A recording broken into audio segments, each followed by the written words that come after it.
भारत देश के इतिहास में कभी भी किसी बाप ने अपनी बेटी को ये नहीं कहा कि जा सिमरन जा, जी ले अपनी जिंदगी।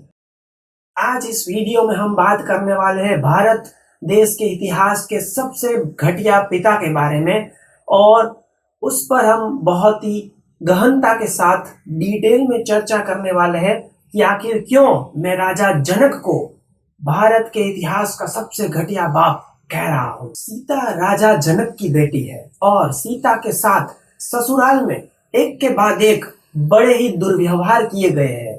सीता को खुद की गलती ना होने के बजाय भी बार बार प्रताड़ित किया जाता है। और हाँ, अगर एक बार हो कि तो आप जाने भी दो कि चलो मर्यादा में गलती तो हर किसी से हो सकती है, लेकिन ऐसा बार बार होता चला जाए और आखिर में तो सीता का तिरस्कार भी किया जाए और उसके बावजूद भी राजा जनक अगर कुछ भी ना बोले तो अवश्य ही वे पिता के नाम पर कलंक साबित हुए हैं। हमारे भारत देश में एक कमाल की घटना घटी है कि एक लड़की को उसके ससुराल में प्रताड़ित किया जाता था, तो उसके पिता को जब ये बात पता चली और ये बात कंफर्म थी कि उनकी बेटी बहुत ही सीधी, बहुत ही भोली और बहुत ही अच्छी थी, उसकी कोई गलती नहीं थी, लेकिन ये जो प्रताड़ना थी, ये जो तंग और परेशान करना था, वो बार बार हो रहा था और रुक नहीं रहा था। तो पिता बैंड बारात के साथ बेटी को अपने ससुराल से वापस घर लेने के लिए पहुंच गए। और यह घटना दर्शाती है कि आज भी इस देश में समाज में गर्व के साथ, सच के साथ खड़े रहने वाले लोग जिंदा है, क्योंकि बेटी को पराया धन कहने वाला यह देश कभी भी बेटी को ससुराल जाने के बाद अपना नहीं समझ पाता। ससुराल में गई बेटी अगर कुछ भी गलती होने के बावजूद भी और खुद हर बार सही होने के बावजूद भी अगर बहुत बार बार उसके साथ अगर कुछ गलत व्यवहार और गलत हो रहा हो, तो ये एक पिता होने के नाते हर व्यक्ति की, हर पिता की यह जिम्मेदारी है कि वो अपनी बेटी का पक्ष ले और उसे वहां से वापस ले आए। समाज का डर आम लोगों को हो, ये बात बिल्कुल ही सही है। आप अवश्य ही समझते होंगे कि एक आम व्यक्ति के लिए समाज के विपरीत दिशा में और समाज मूल्यों के विपरीत अगर सच हो तब भी खड़ा रहना बहुत मुश्किल है। और आज की तारीख में भी अगर ये इतना मुश्किल है तो वो तो मर्यादा का अलग ही युग था। उस जमाने में तो कहा जाता था कि रघुकुल रीत सदा चली आई, प्राण जाए पर वचन ना जाए। वचन के नाते भगवान श्री राम 14 साल का वनवास भी स्वीकार कर लेते, वो सही होने के बावजूद एक शब्द कभी नहीं उच्चारते। ये उस युग की मर्यादाएं थी।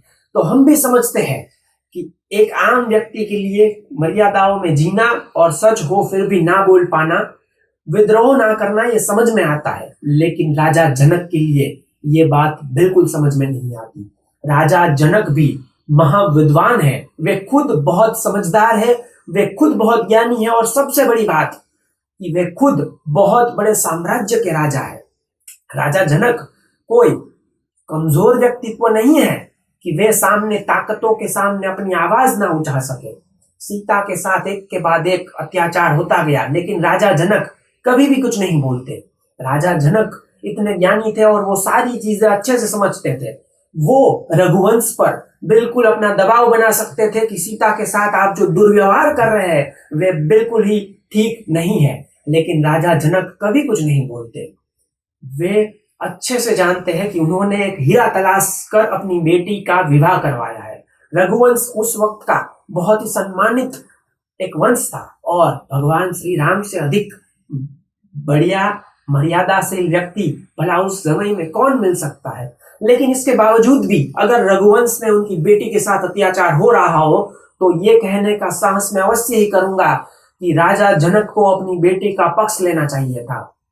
आगे जाकर तो घटना इतनी दुखद हो जाती है कि जब सीता को घर से निकाल दिया जाता है, उसका त्याग कर दिया जाता है, तब सालों तक किसी को ये भी नहीं पता होता कि सीता जी है कहां पर।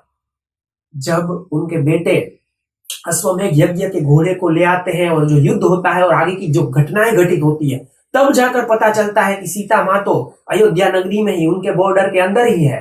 तब तक राजा जनक ये खोजने की भी कष्ट नहीं उठाते कि उनकी बेटी किस हालत में है। आप अवश्य ही सोचिएगा कि मीरा को, एक लड़के को जिस हिसाब से बड़ा किया जाता है उतनी ही छूट के साथ बड़ा किया जाता है। मीरा बहुत पढ़ी लिखी लड़की है, इसीलिए वो राणा के सामने खड़ी रही और डटी रही, क्योंकि वो सही थी। वो उस जमाने की सती प्रथा का भी विरोध करती है, उसके जहाँ दुर्व्यवहार होते हैं उसके खिलाफ डट कर बोलती है और उसका सामना करती है। क्यों? क्योंकि उसका शिक्षा इतनी ज्यादा स्ट्रांग है। यहाँ पर मीरा भी बहुत ही उच्च, एक कहते हैं कि एक अमीर परिवार में पैदा हुई है।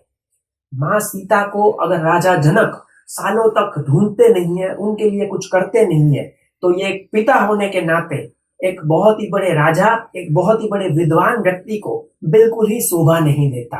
अगर ज्यादातर क्या होता है कि लोग जब कुछ गलत करते हैं तो जो सही व्यक्ति होता है उसको ही फंसा देते हैं और उस पर ही कुछ ना कुछ लांछन लगा देते हैं।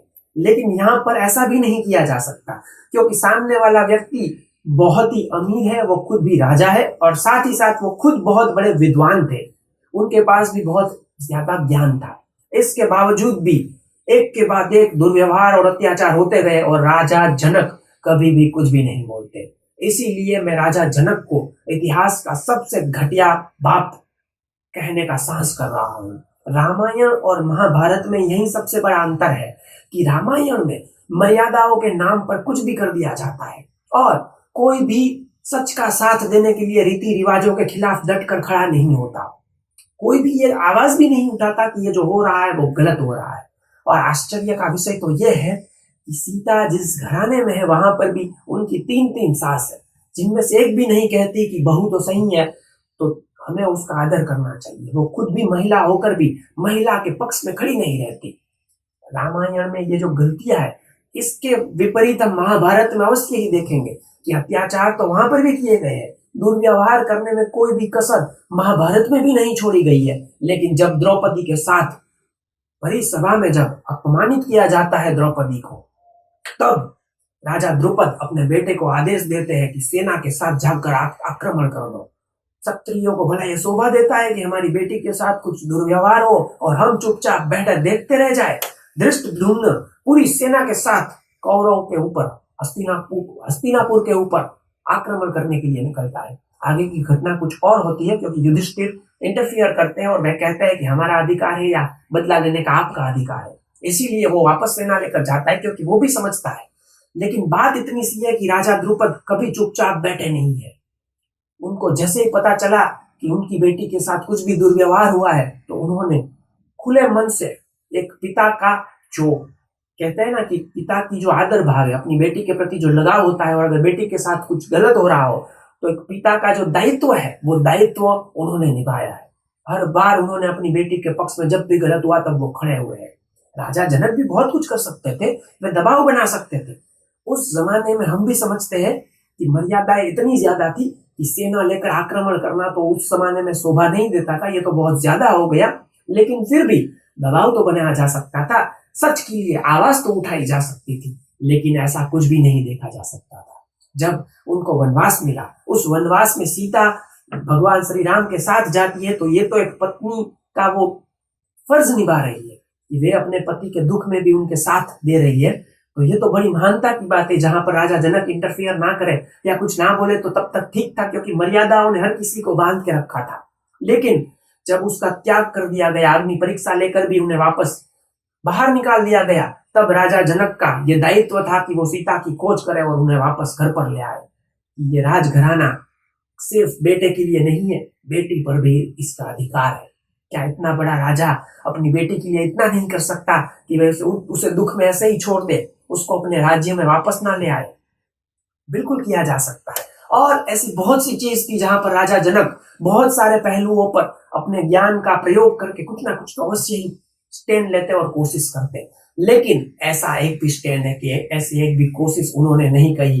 इसीलिए मैं विद्वान और बड़े महान, बड़े ज्ञानी राजा जनक को इतिहास का सबसे घटिया बाप कहता हूं।